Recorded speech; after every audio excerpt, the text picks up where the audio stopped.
the inaugural session. So I am introducing Sir again, and the achievements of Sir is so vast.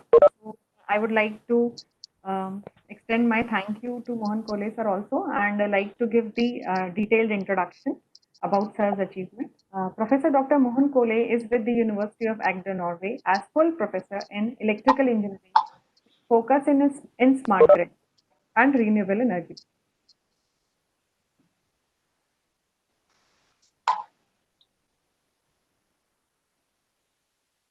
Received the offer of Hanslund Professor in Smart Grid from Norwegian University of Science and Technology, NTNU. He has more than 3 decades academic experience at international level on electrical and renewable energy systems. He is a leading renewable energy technologist and has previously held academic positions at the most prestigious university, example, University College London, UK, Australia,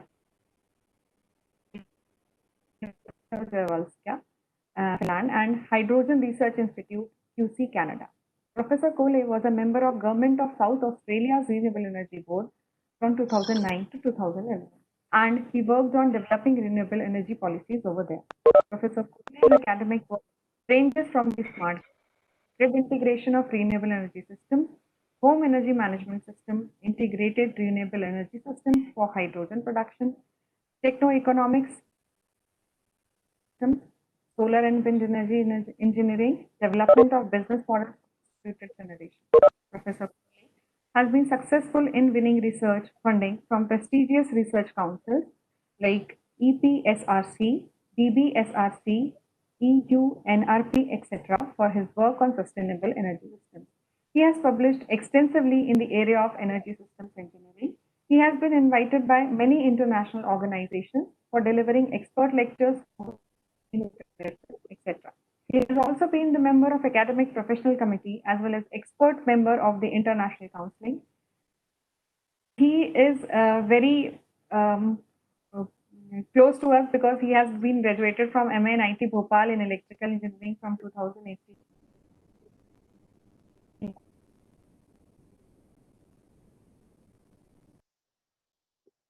Also with two of our mentors previously, Dr. Ranga Agnihotri ma'am and Dr. B.M. Deshpande. As I can see, sir, you have shared and dedicated this lecture to Dr. Ganga Agnihotri, and this felt really thank you, because Ganga ma'am was so close to us. She has guided us for more than 6 years as director, as advisor, and she was really such a pious lady and inspiration for many of us.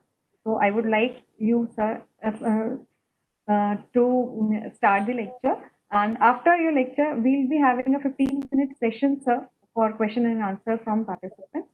And so the participant who want to ask their questions, they can put in YouTube live link around 11:40. Then chat box will be open. So I would like Professor Kole now to take up the session. Thank you so much.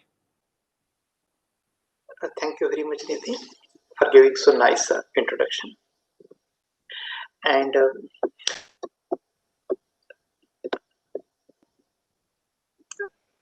yes, today morning, I would like to talk with all of you on integration of renewable energy technologies within the smart grid environment. Before going into the in-depth lecture, I would like to dedicate this lecture to Professor Dr. Ganga Agnihotri.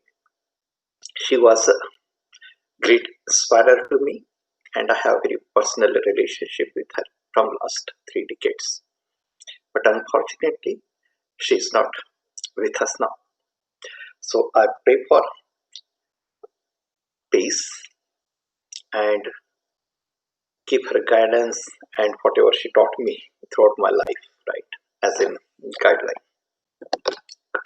So I know that I'll love her too much, so I cannot speak about her now. It's really difficult for me. Good. So now coming back to the lecture. So before going into the lecture, I would like to share my academic journey with all of you so that you can understand that how I have worked in different universities and how I have contributed to in the renewable energy technology systems, and especially from the electrical engineering point of view. Niti has already given some introduction or background about me, but I would like to share that with you in much more focused way. At this moment, I am working as a professor in electrical engineering in the smart grid from June 2012. It is almost 9 years now. And at the University of Agadar, my key focus is on developing smart grid education and research program. While working at University of Agadar, I have been successful in developing many research projects related to the energy management, integration of renewable energy technologies, electric vehicle management system, and so on. So at the University of Agadar, I have successfully completed Europe's prestigious project. One of the project, it was funded by European Union Framework 7 under the competitive program. And that project was titled as Scalable Energy Management Infrastructure for Aggregation of Households. I will share the learning from this project with all of you. And at the same time, I have another project at the University of Agadar, which was funded by Research Council Norway on zero energy building. I will share the experience or the learning from that project also. Before coming to University of Agadar, Norway, I was director of program at University College London, UK and Australia. And I was leading the UCL School of Energy and Resources program as a director of program for developing master's education program, multidiscipline master's education program, where we have covered not only the technologies but the policies also. At the same time, I had the opportunity to be the board member of first renewable energy board of South Australia government. And while working as a board member, I had the opportunity to learn how the renewable energy policies have been developed in the developed countries and especially in South Australia. And you might have noticed that now South Australia is leading towards the renewable energy, and its energy contribution from renewable energy sources is around 40 to 50%. So that was a big achievement, being the board member and planning the policies for the renewable energy for South Australia. And not only the planning, but the successful implementation also, that we can see now how the South Australia is progressing with reference to the renewable energy and other technologies, how they are integrating within the energy system. And before coming to University College London, I was working as a lecturer at University of Dundee, Scotland. And there I developed a bachelor's program and master's program in renewable energy. And those programs had been very successful.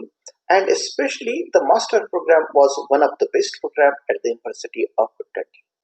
And we developed that master's program in the renewable energy program in such a way that the intensive 1 week teaching uh, module, so that the industry professionals, they can also participate, and so that they don't need to take the complete leave from their organization for attending this master program. So that was quite good.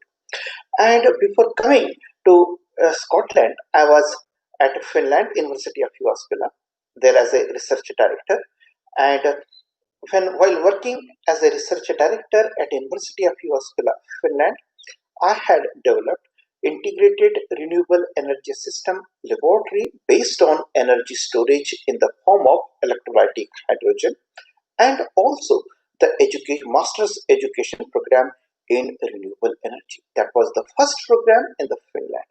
Now, after that program, many universities, they have followed that model and implemented the master's and bachelor's renewable energy program in other universities of the Finland. And before that, then I was working as a research fellow at Hydrogen Research Institute, University of Quebec, Torivia, Quebec, Canada. And there, my key focus was that how we can integrate or how we can develop a standalone renewable energy system based on energy storage in the form of electrolytic hydrogen. So that is a quite good academic journey. And before that, then I was in Bhopal at the MSCT. So most of my research projects, they have been funded through the competitive research grants. And here the key point which I would like to share with you, that in most of the developed countries, if we want to do some research work, then we have to get the research grants from the external sources through competitive process. So university generally not going to support your research program. You have to generate your own revenue for continuing or for sustaining your research. In all my projects, the key focus has been on sustainable electrical energy system. So here I have just listed the funding organizations which have funded my research projects. For example, European Union 7th Framework Program, which is a very prestigious, Norwegian Research Council, Engineering and Physical Sciences Research Council UK, European Union Regional Development Fund at Finland, Northern Research Partnership Scotland. Not only the research project, but also the education project, it has been funded by European Union through lifelong learning program of Erasmus. Under that, I have developed a very uh, focused 2-week intensive training on building integrated renewable energy system. And when I was Canada, I had been successful to make the research grant application to the NRC and NERC Canada. And that project was that how we can use the solar photovoltaic, so how we can use the fuel cell system for improving the power system stability in the distributed network. And another project which is ongoing and going to complete in this month, that has been funded by the Royal Norwegian Embassy, New Delhi, under the collaborative research grant under the theme of sustainability and clean energy in cooperation with the Energy Resources Institute, New Delhi. So that is a little bit background. Now coming back, at the University of Agatha selected 3 projects which I am going to share with you. First project, it is on electricity usage in smart village scarpness, building integrated photovoltaic system. This project is funded by the Norwegian Research Council. I will share the results of this project with you. Then another project which I mentioned in the previous slide, it has been funded by European Union 7th Framework Program, and that project has been scalable energy management infrastructure for aggregation of households. And the another project which is ongoing and going to finish in this month, that is on sustainability and clean energy project. And this project is divided again in 3 sub-projects. One project is on microgrid, and under the microgrid project, how we can integrate the solar photovoltaic system within the distributed network, and how we can operate it as a microgrid. So under that project, we have developed very innovative microgrid architecture considering the group characteristics of for both active and reactive power, and at the same time considering the dynamics of the energy pricing also. So, and then second work package or the second project under the TERI UIA projects is how we can develop the policies for the solar photovoltaic recycling and the battery recycling. As we have seen that in all over the world, there is a big penetration of the solar photovoltaic system is going on, and we know that there is a particular lifetime of any project or any system. So we now many of the solar photovoltaic system projects, they are coming at the end of the technical lifetime also. So we need to have appropriate policy on the recycling of the solar photovoltaic modules. So in that second work package, we developed a very good framework on how we have to develop not only the policies but the technologies also for the recycling of the solar photovoltaic system. And the research work or the framework policy documents, they are publicly available on the TERI UIA project website also. Then another project under the Day01 that we call is work package 3. It is related that how we can utilize the biomass from the rural area, especially in the Indian conditions, for using in the gasifier for running VRC engine for electricity production as well as the heat production. So that project is also quite interesting and going to contribute towards the rural development and where we can utilize the agriculture based biomass. So here you can see that all these three projects, right, they are integrating the renewable energy system, especially in the electrical energy system, for sustainable development of the society, and with focus on some of the project they are having the focus on the rural development also. Okay, so now coming back to the first project which I mentioned, that has been funded by Norwegian Research Council, and the title of that project is Electricity Usage in Smart Village Scarpness Building Integrated Photovoltaic System. This project has been funded through innovation project in the business sector, Energy X, and this project it was for 5 years. Excuse me, sir. Yes, please. Sir, we are not able to see your presentation actually. Oh, it is not coming. Oh, sorry. How it happened? Yeah, it's good. You might have. Just a minute.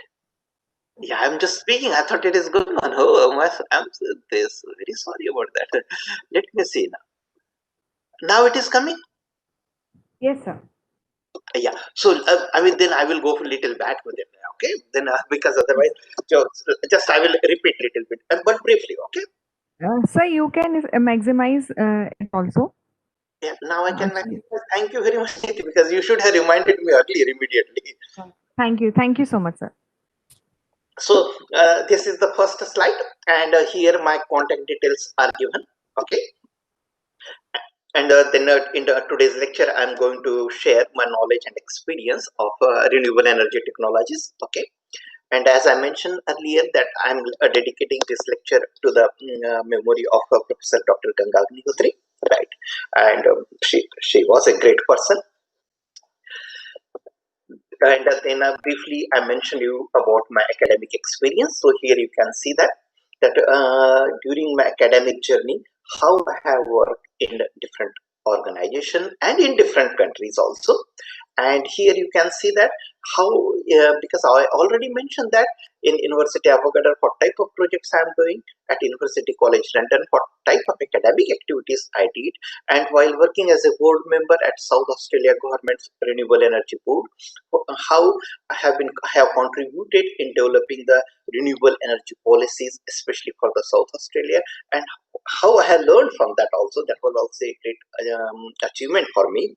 And then I also mentioned that while working at University of Dundee, Scotland, right, that I was what programs I have developed, and then similarly when I was working at University of Finland, how I have developed the integrated renewable energy system based on electrolytic hydrogen, and then also I mentioned briefly about my contribution at the Hydrogen Research Institute, Canada, and before that, then I was at Bhopal at MNIT. And then I was mentioning about you the different funding organizations which have funded my projects through competitive research grants. Okay, that I did it. And then I was on this slide and briefly I explained you about all these projects. Okay, so now we will come here. So from here, the key things are going to start.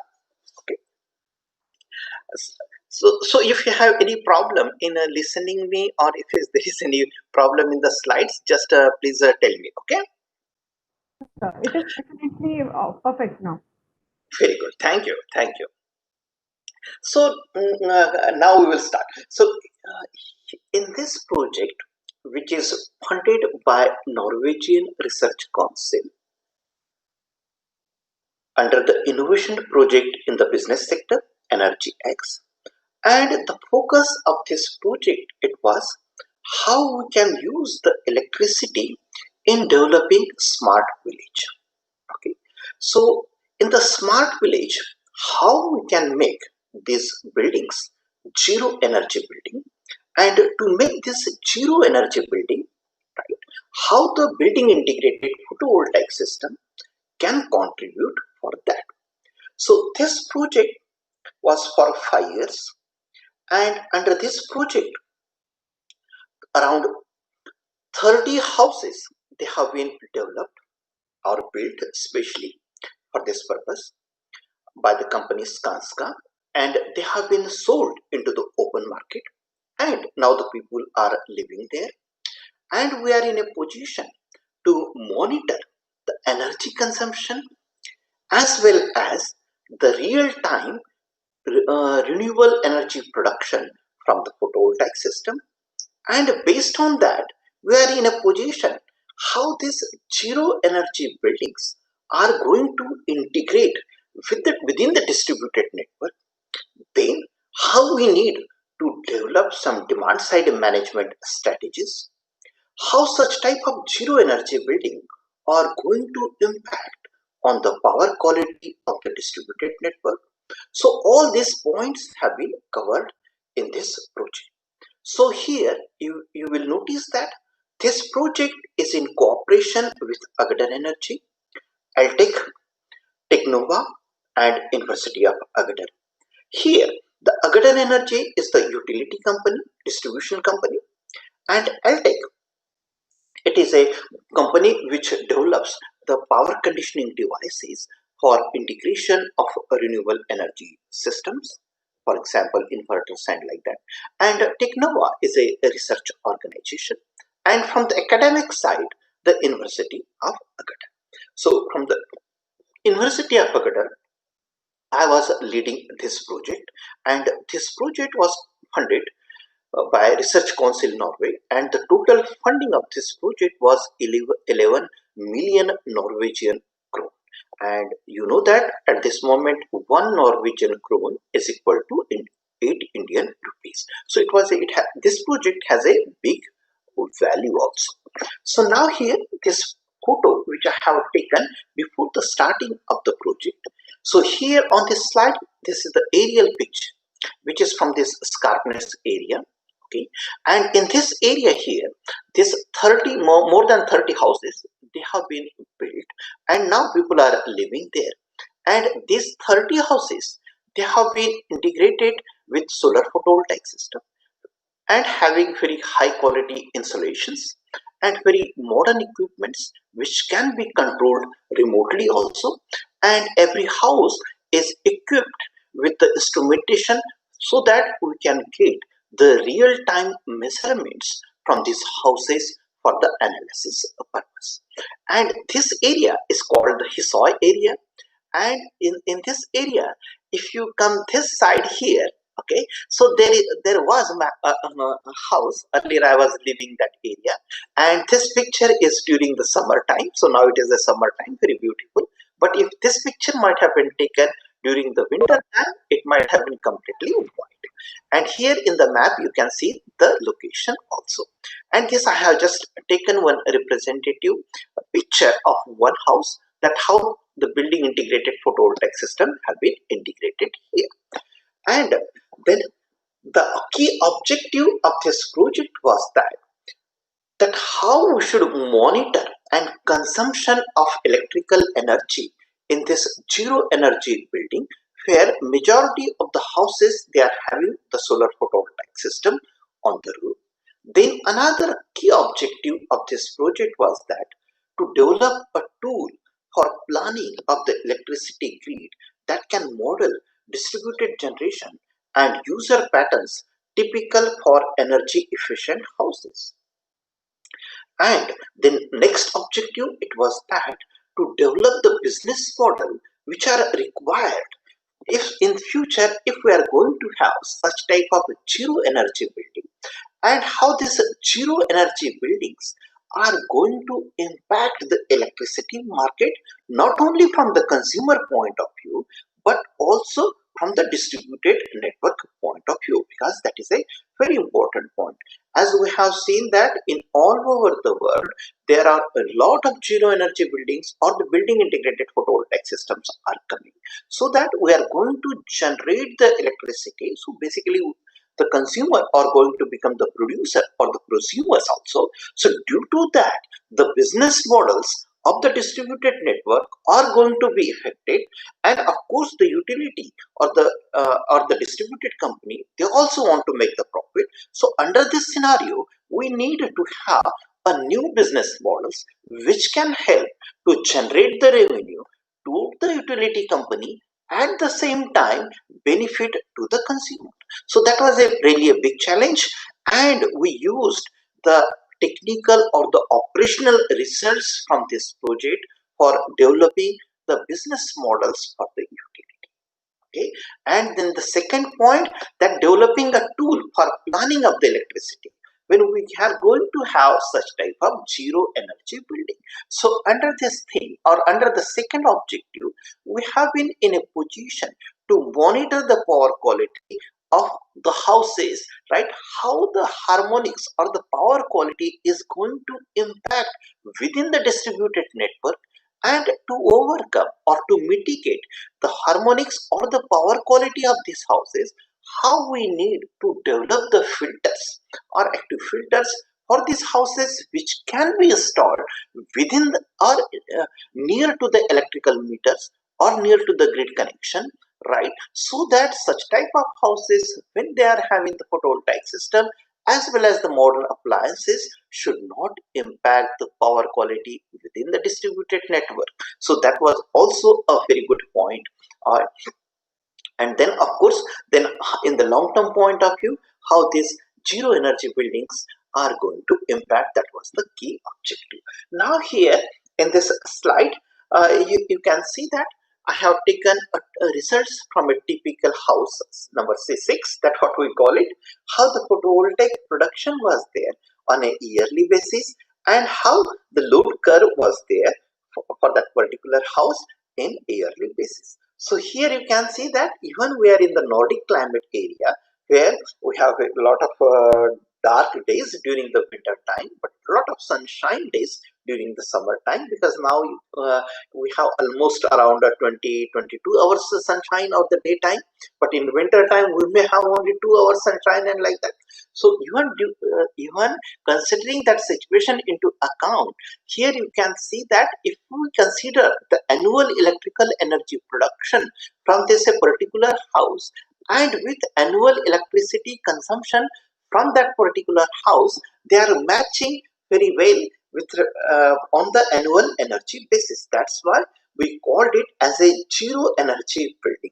Or defining this house as a zero energy building, we consider the situation like annual electrical energy production as well as the annual electrical energy consumption, not from the power point of view.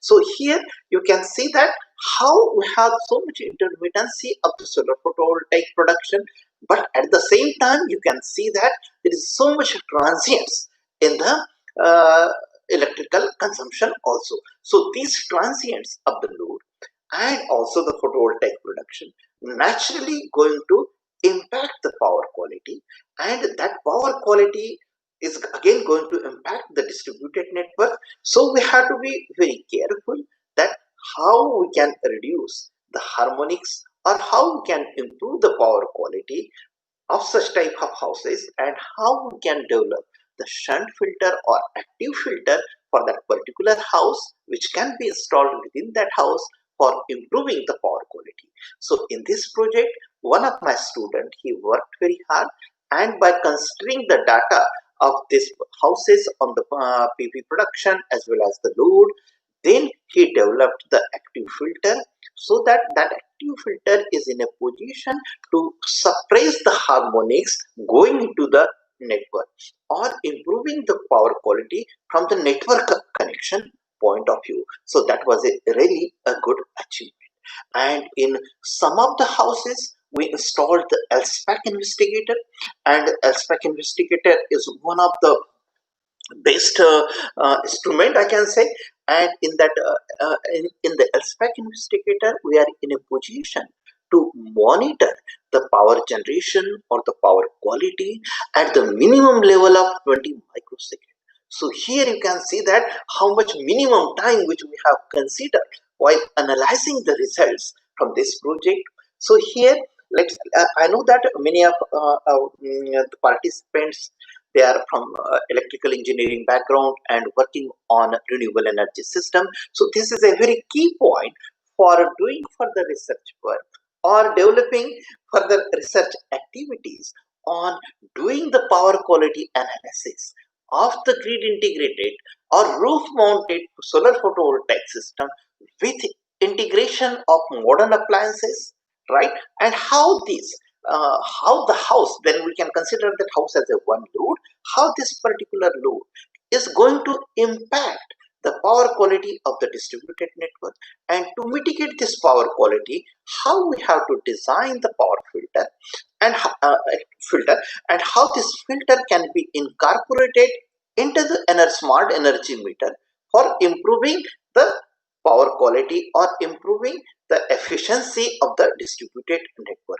This point can also be taken by some of our participants for their research activity also, or they can also consider this point in teaching to the students at the master level or at the higher higher honors level also. Now here you can see that based on the previous slide, how the net export and import of real-time energy has been happened with this particular house. So here you can see that sometime this house, it was importing the energy, sometime it was exporting the energy. So it was quite dynamic. And then here at this moment in this analysis, we have not considered any business models. We consider the energy price as the same price, like what the user or the consumer is purchasing from the grid and also supplying to the grid at the same price. But in another work, we have developed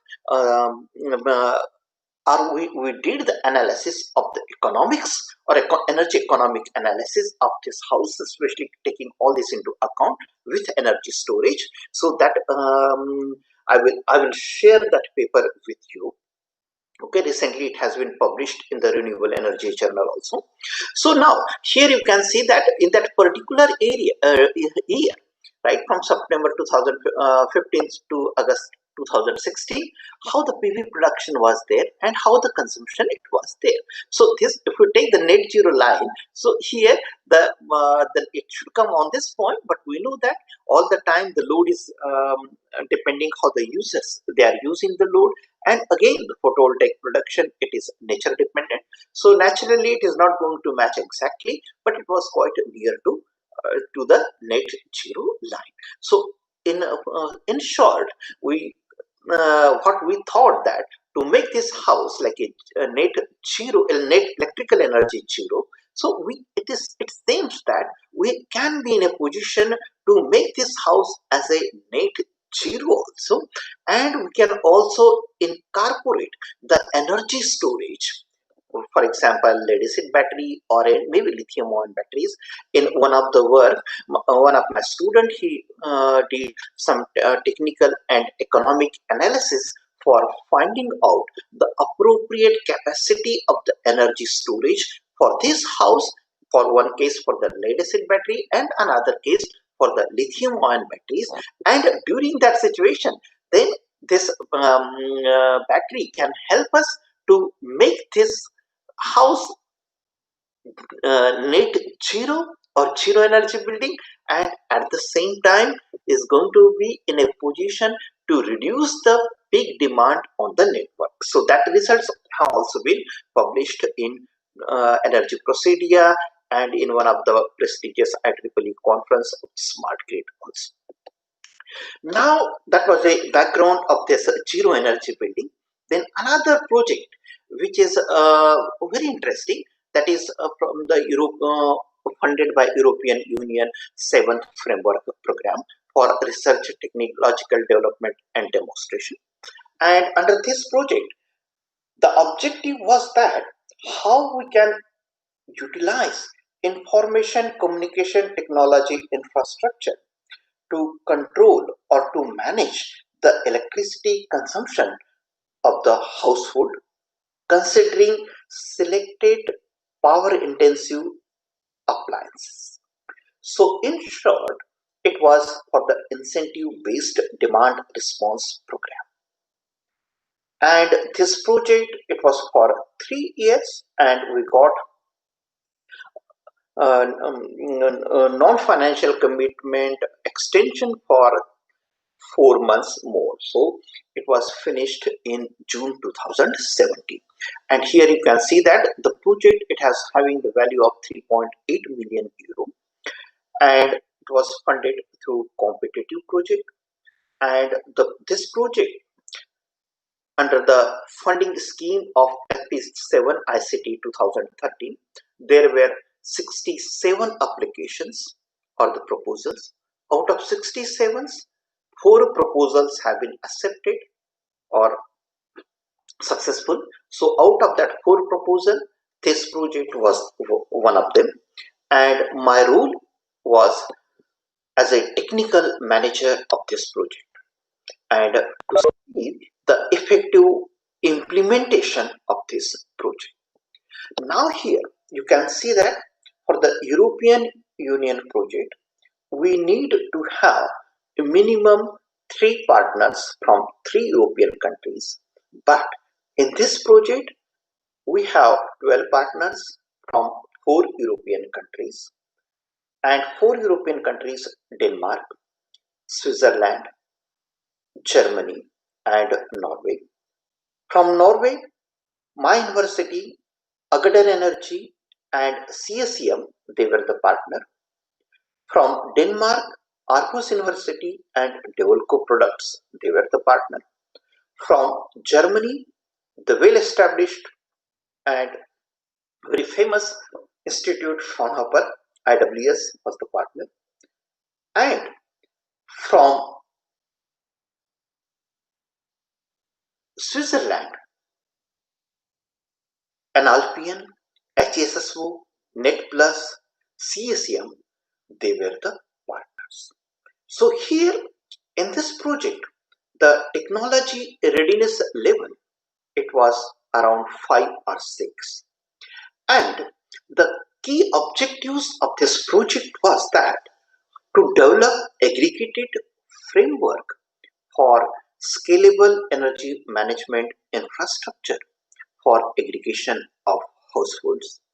It means that to shift the operation of non-critical power intensive load, considering the centralized approach. Okay. It means that we want to use the demand side management, right, using a virtual power plant approach, okay, and using the information communication technology infrastructure for shifting the operation of non-critical power intensive load without compromising the user behavior or the user comfort.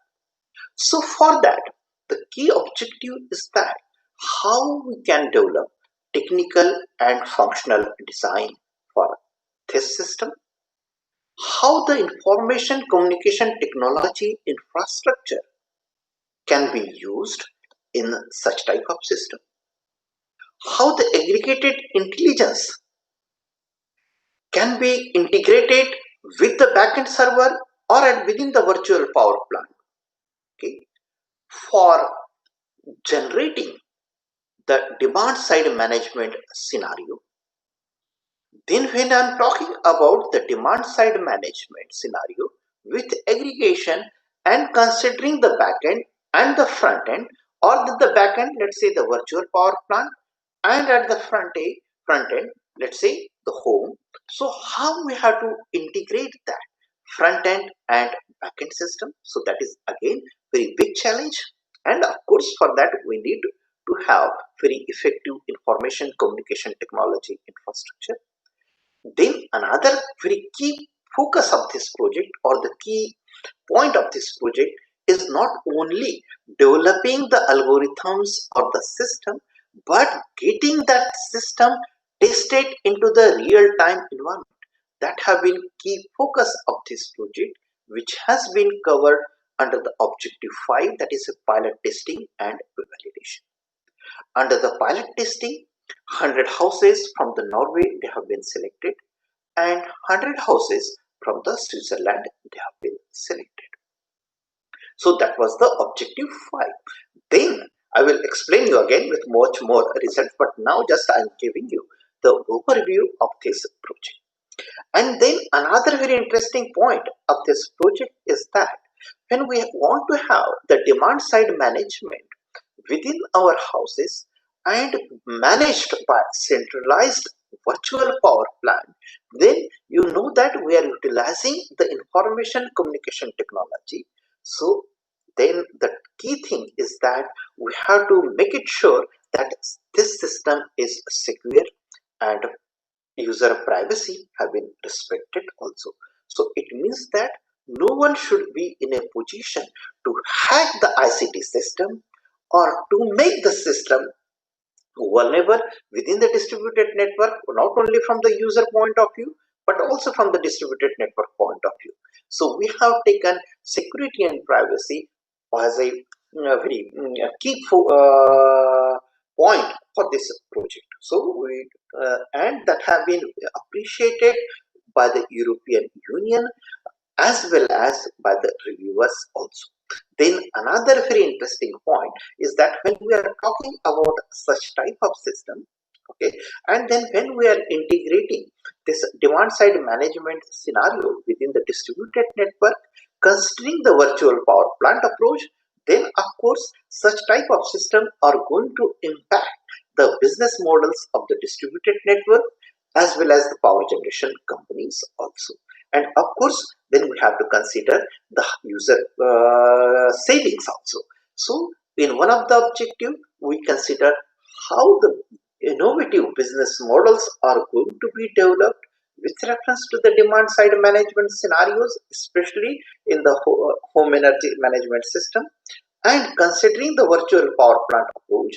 And in the virtual power plant approach we consider that in that particular area that or in that network which how the renewable energy productions are happening, okay, and how the conventional power plants they are producing. So based on the renewable energy production and based on that and considering the grid constraint, to manage the production from the conventional power plant and using that scenarios or that into account, this virtual power plant is in a position to send the demand side management scenarios to the front end system or to the home energy management gateway for selecting or for shifting the operation of non-critical power intensive load.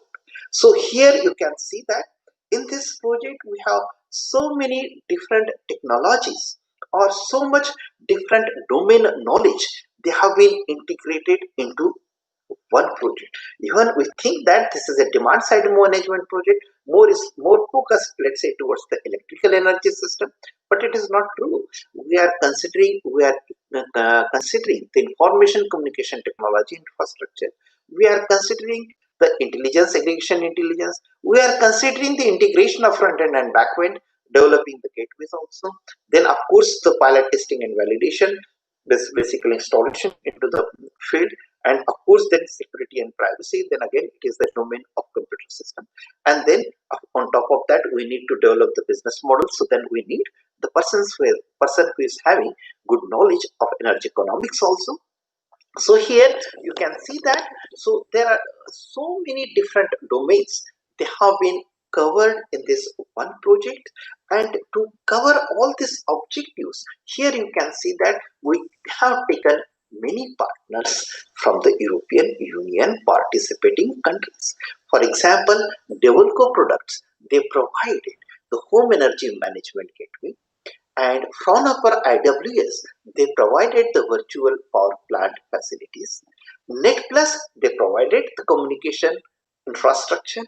And Alpian, they are providing, or they have provided, or they have on contributing on the business models on such type of situation. Then Agatar Energy and Misorio, right? They were the partners for helping us doing the pilot or installing the system within the distributed network for selecting the 100 houses in Switzerland and 100 houses in Norway. Then HESSO, that was a Swiss partner, academic organization. They worked on aggregation intelligence, or mainly on the communication side. And Aarhus University was also from Denmark, was a partner. So they worked on coordinating this project and developing a centralized algorithm for demand side management. And at my university, or that is the University of Agadir, we worked on security and privacy, as well as developing decentralized algorithm for demand side management within the household. So the algorithm which we have developed here, decentralized, and Aarhus University, they developed the centralized. They have been embedded in the developer products home energy management gateway. Okay, and this gateway have been installed in 100 houses in Agadir Energy, through Agadir Energy, and 100 houses through Misario. And Devo team help us in doing the testing of this system. That's what we call it,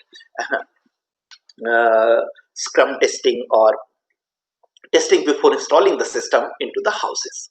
Okay, so it was here you can see that how, based on the objectives of this project, how the partners they have been selected, and how their technical and academic or professional expertise have been incorporated in this project, so that this project is at the level of technology readiness level of 5 or 6.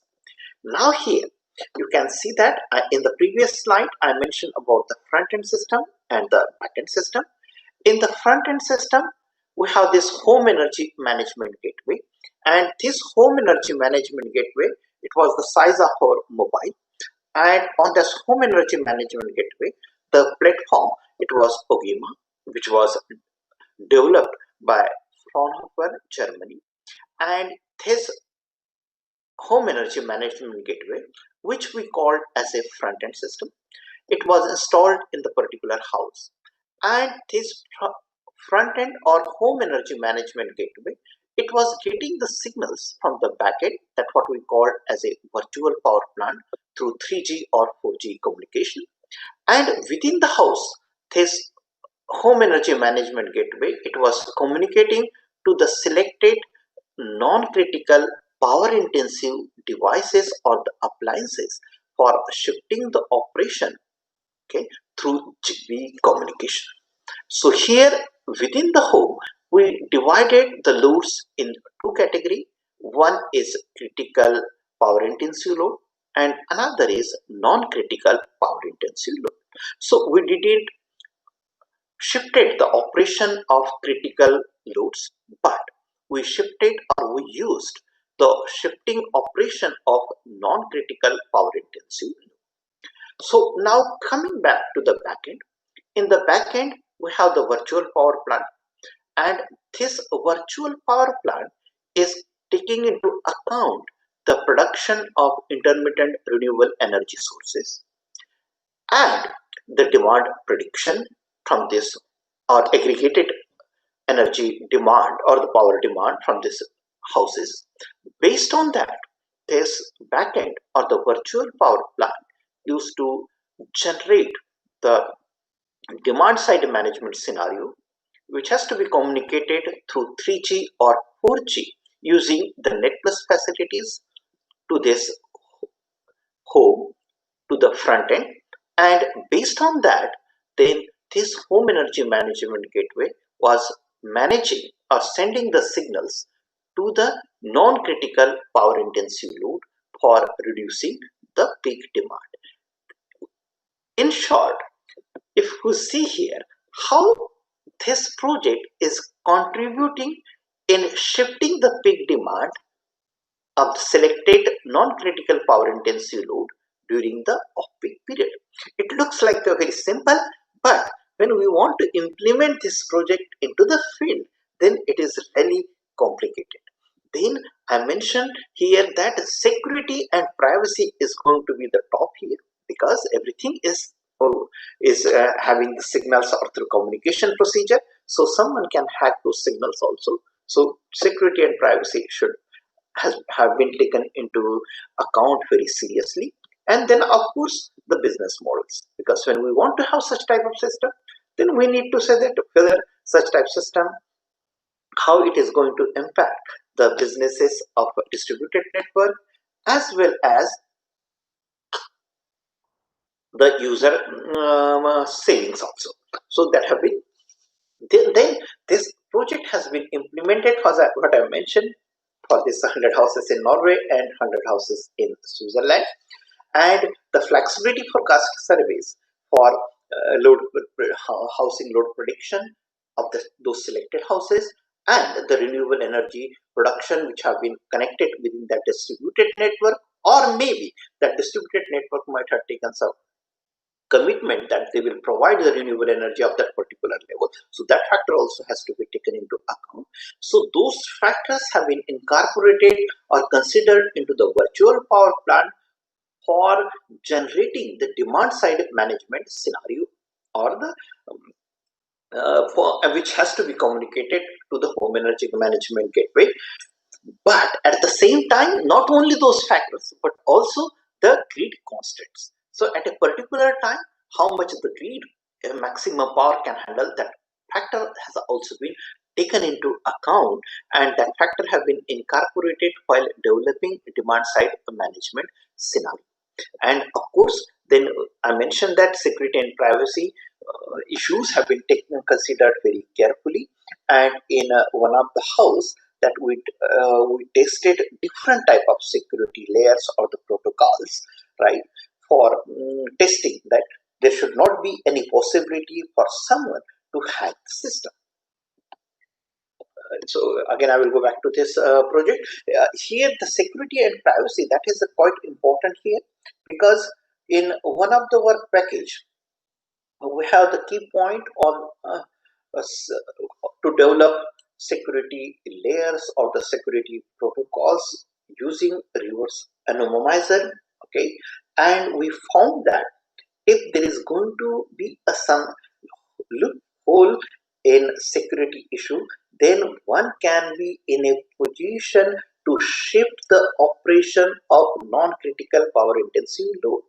In this project for testing, one of our researcher who was doing the postdoc on under this project, he had the capability on hacking the system, and he called himself as an ethical hacker, and he hacked the system of one house, and he was in a position to switch off the boiler of that particular house, and that house was without hot water during the winter time. So here you can see that how the security issues are important, especially when we are going to use information communication technology within the distributed network or within the power system network for making it more smart.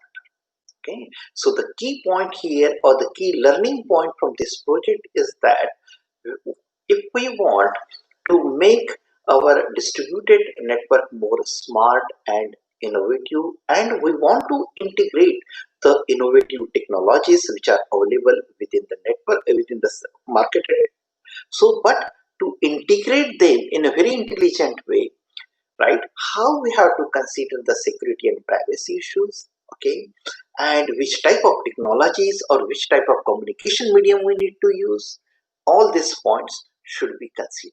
Okay, so here the key point from the participant point of view is that, right, that how you can utilize or how you can use this, some of the learning from this project for your research work as well as for the teaching, to create or to train the next generation professionals.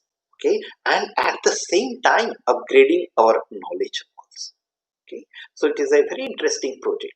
And one of the point which I missed to mention in this project, that non-critical power intensive load have been considered as a thermal load for the boiler, because in all cold climatic countries every house is having the boiler or the thermal loads are there. So it is quite easy to shift the operation of the boiler load due to thermal inertia. Then at the same time, in the second phase or in the second stage of the project, maybe I can say, but not from the practical implementation point of view, we also considered for shifting the operation of washing machines, shifting the operation of electric vehicle charging also, shifting the operation of cloth dryers also, like that. So there are a lot of possibilities for shifting the operation of non-critical power intensive load, and then at the same time defining the user preferences also. So all these points have been considered in this project. So I request the participants to go through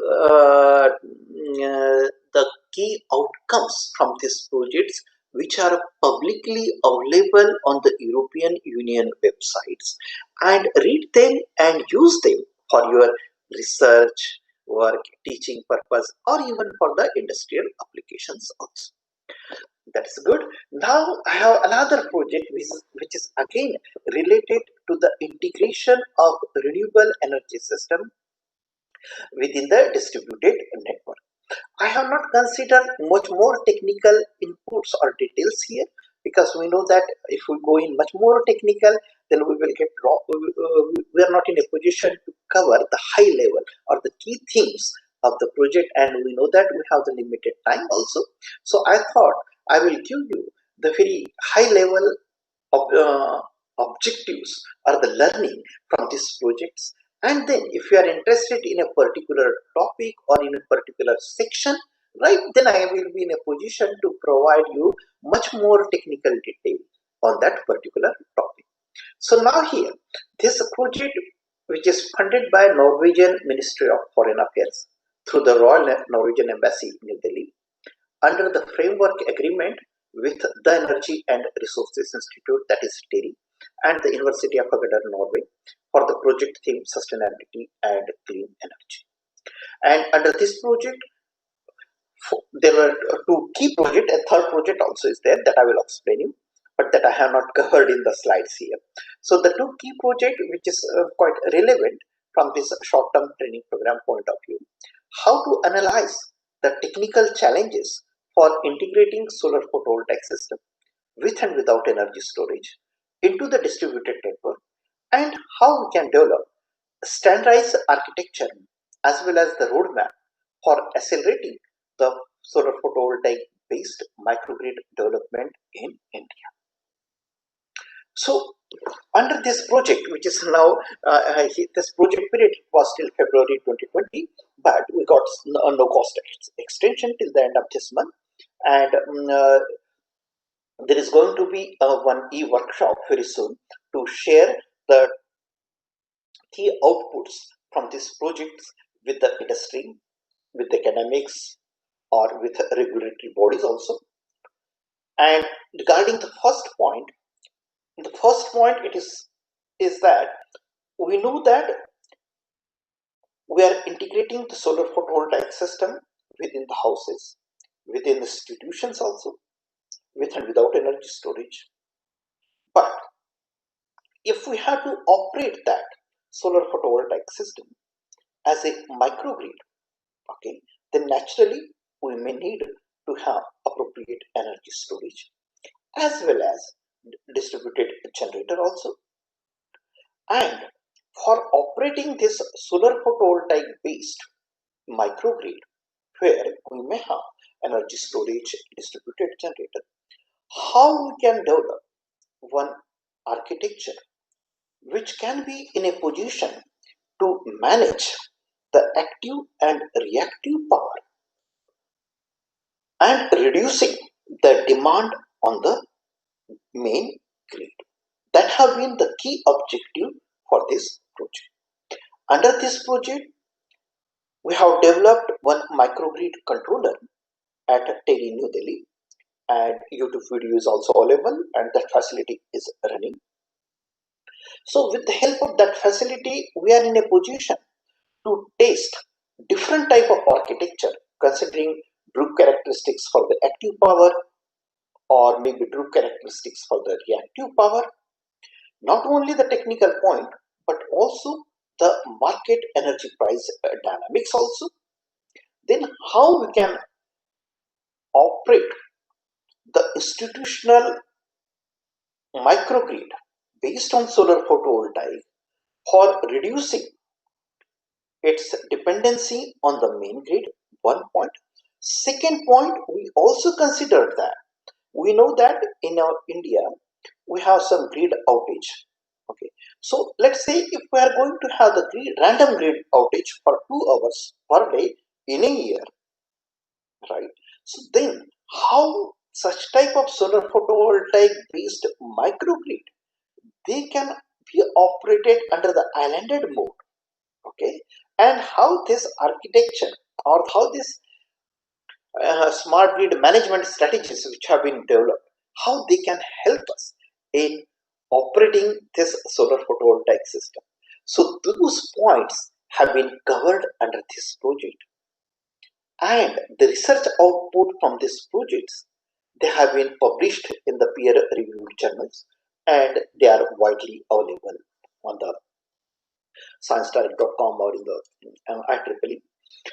And at the same time, then we have this working microgrid laboratory at the New Delhi also, that can also be utilized for testing different type of solar or different type of energy management strategy or architecture for the solar photovoltaic based microgrid. So, and most of the deliverables of these projects, they are going to be available publicly through the Norwegian embassy after the completion of this project.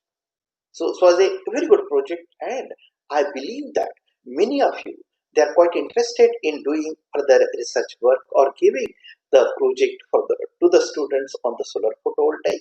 So the learning from this project or the research outputs from these projects will be very useful for you for defining the research projects or the major projects to the bachelor students, master students, and even for the PhDs also.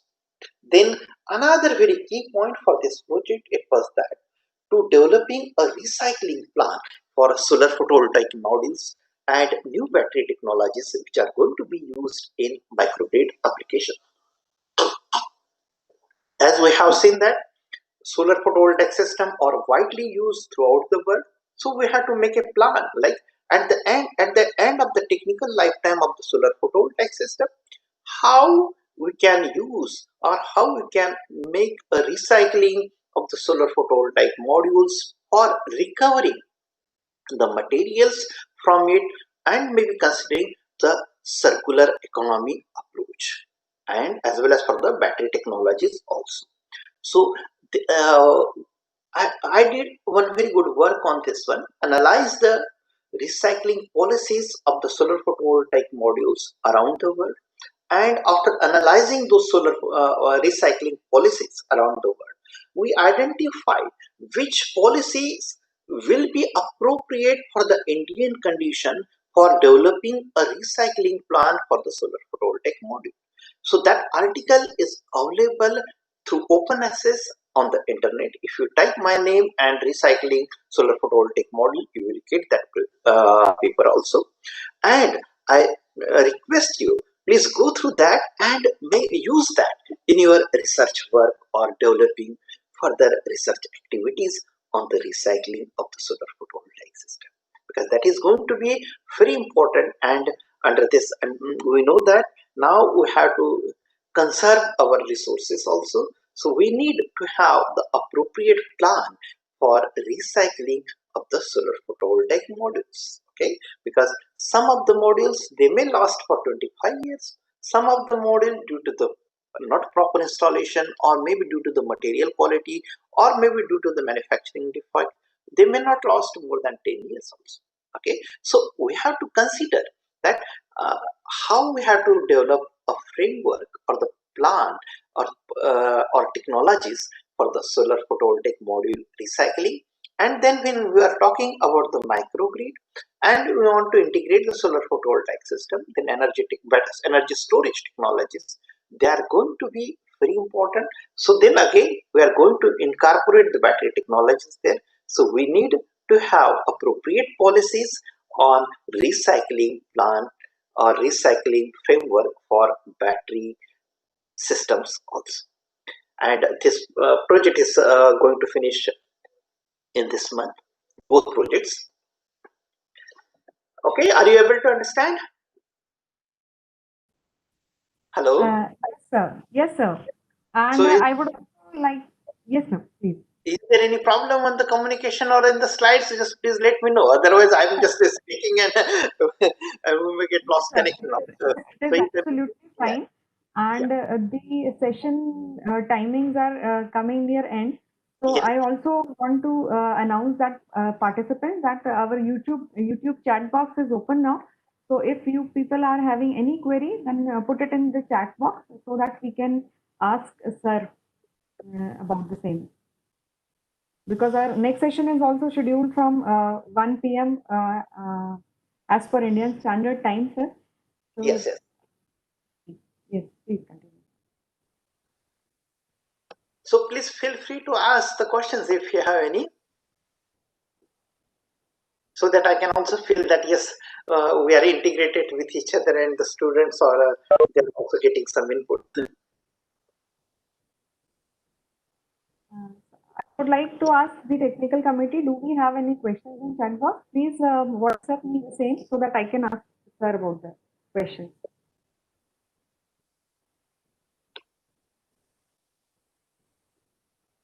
So as we are waiting from the question, I just wanted to thank you before the question answer round because we are having time limit. So you have told us about the projects which you are associated with, and this is the really the need of ours, of faculty members as well as researchers, because we are not having because as we are teaching fraternity, and here in India we don't have so much exposure. We are amateur in doing the projects related to government and the other industry related things.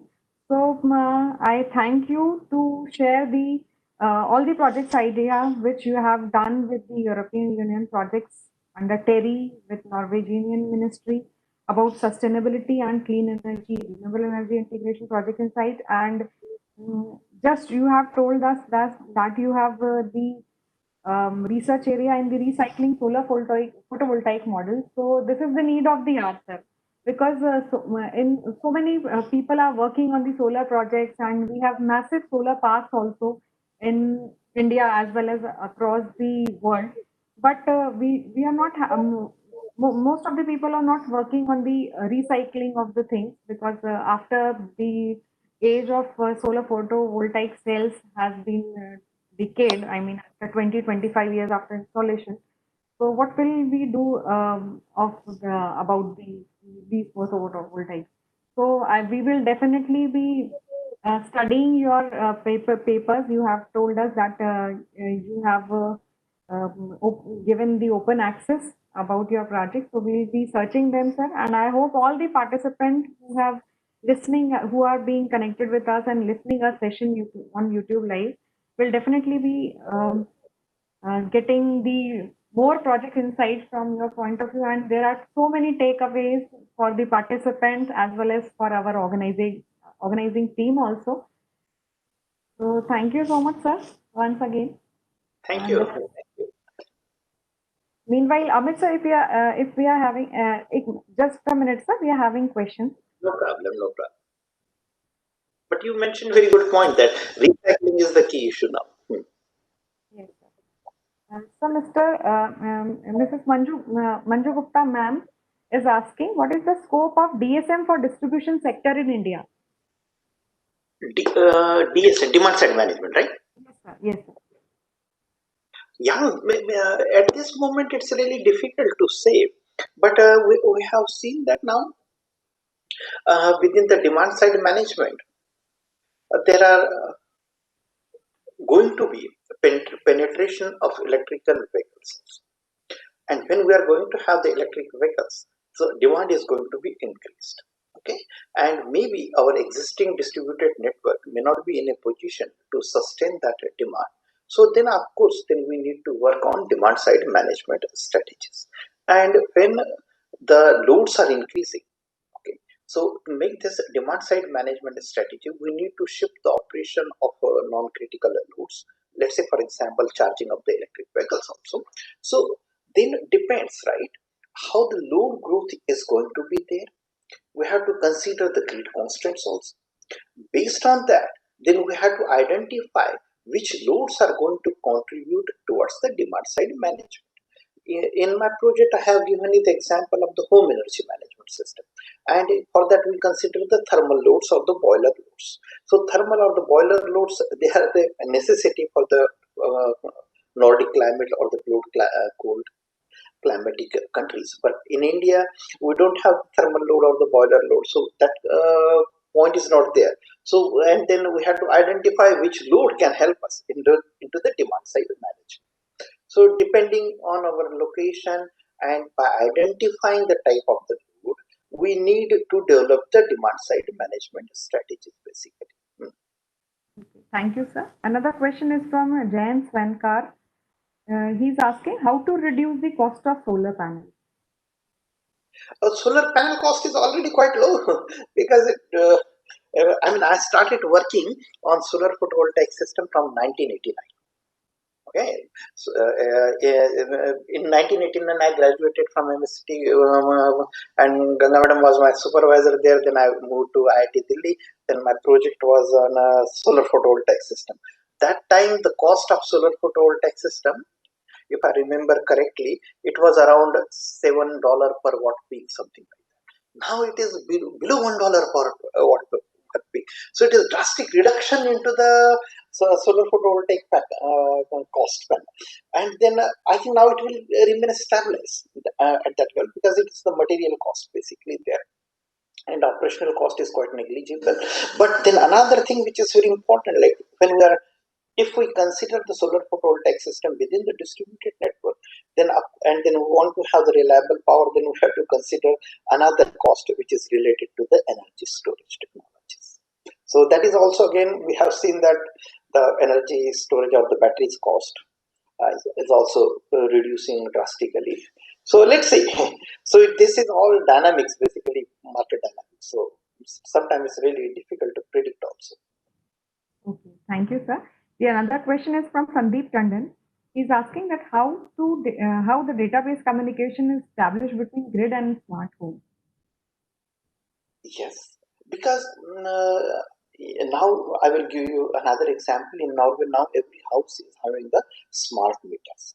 So these smart meters, they are storing the data of that house for the every 15 minutes. And every 15 minutes, then that data have been communicated to the main server, okay, and to the main server of the utility company. So, and then this home energy management system, that has been freed its memory. So it is happening like this here, and comes through energy meters they are using here, and during this collection of the data from the houses through smart energy meter, it depends at what time interval we are in a position to connect. So now here they are saying that 15 minutes is quite enough for doing further analysis. But this system has the capability to reduce that time limit also.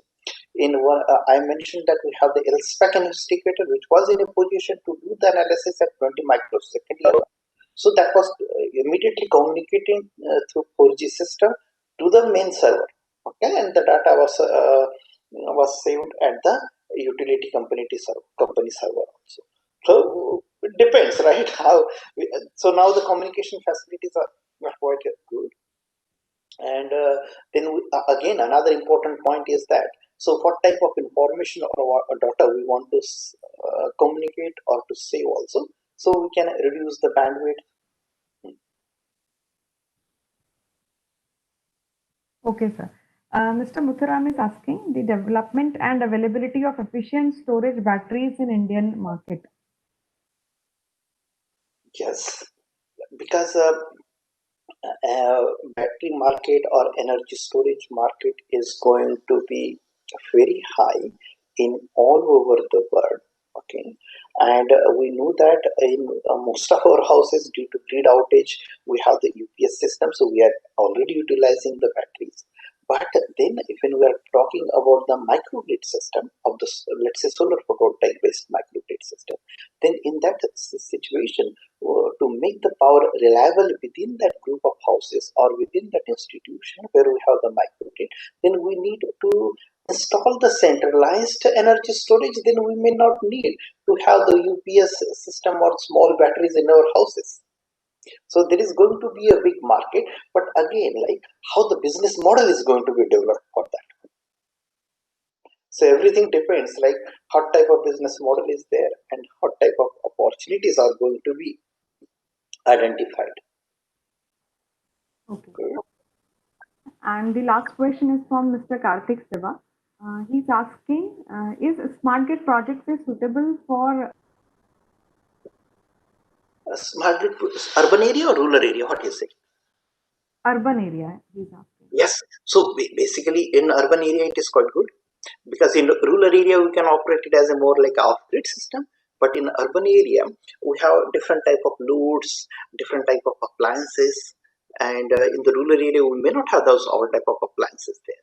So it is much more intelligent to have the smarter energy system in the urban area compared to the rural area, due to the loads which we are using in the urban areas.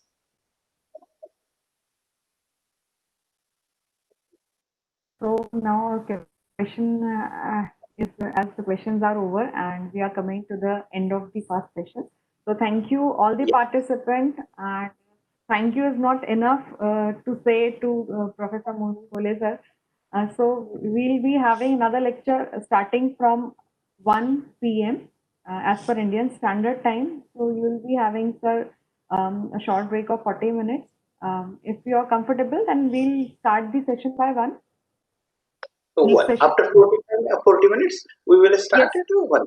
Okay. So thank you so much, participants. Yes, sir.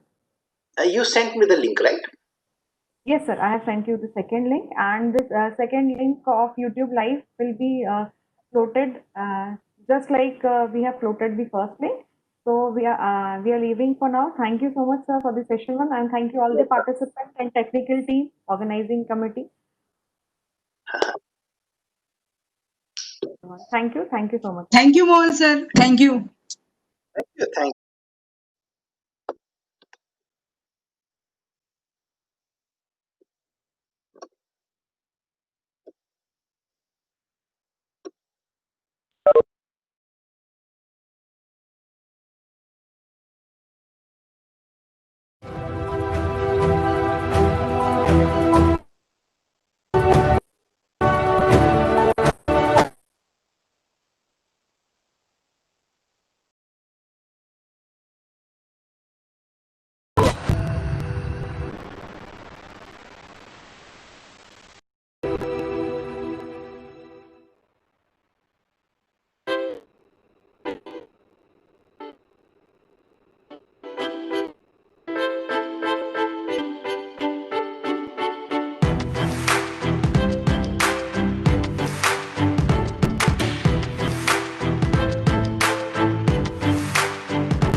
Sir.